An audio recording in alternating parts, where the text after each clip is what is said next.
how can you claim to represent us?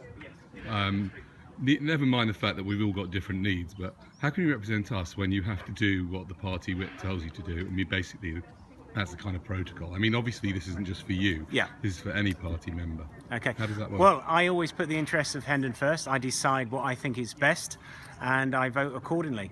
And the majority of the time, that does attune with the party whip. Right. But I have, on several occasions, voted against the party whip when I didn't think the issues were right for Hendon. Most recently, I discussed the national insurance contributions with the Chancellor, Right. And that policy was withdrawn. But previously, I'd voted against the government on climate change targets when I felt we should have them, and the government didn't. So there are occasions I do vote against the party whip, the Conservative Party whip, when I think it's appropriate. Okay.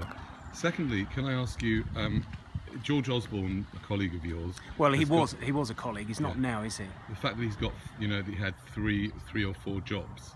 How do you feel about that? Well, he actually had 6 jobs. And I texted the Chief Whip to say, does he really want to be an MP? And the Chief Whip said he couldn't agree anymore. And so I think he did the right thing by stepping down. Right. Third thing is, I know this is, again, for all parties. What right do any group of people have to force using violence or the threat of violence money out of people, even if they claim they're doing good for it? In other words, for me, taxation is armed robbery. Yeah, because it's basically with the threat of violence, and I've checked this out with HMRC, which is an extremely violent organisation, a really nasty organisation. You try not paying your tax, and they'll be round your place, taking the stuff out of your place, or dragging you into prison.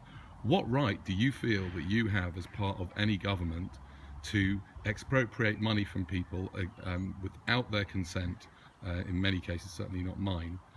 Using the threat of violence. How do you justify Well, that? I'm not sure that the HMRC actually propagates violence, but where we have a tax system which goes through a democratic and legal process, and if someone defaults on paying their tax, for example, then the HMRC has ability to recourse to the law, and then the law can take its effect. So we live by the rule of law. I'm not sure about the violence part. Well, you say we live by the rule of law, but we know from Nazi Germany that law, legality and law and morality, unfortunately, are not necessarily the same thing. The same happens in this country.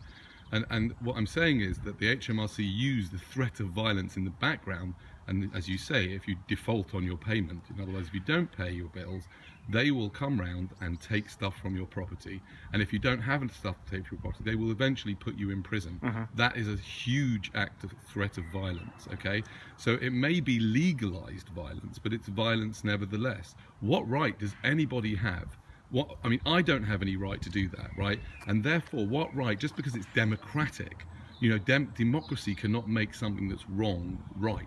So what right do you have to come round to my house, basically, which is in effect, and say, give me your money every month, otherwise I'm going to help myself to it? What moral right do you have to do that? We're talking about moral laws and actual laws, and with regard to the HMRC, they have the same right as you do personally. You can take someone to court and you can instruct a bailiff, if you receive the necessary permission from the court, to actually enforce the bailiff and the court order.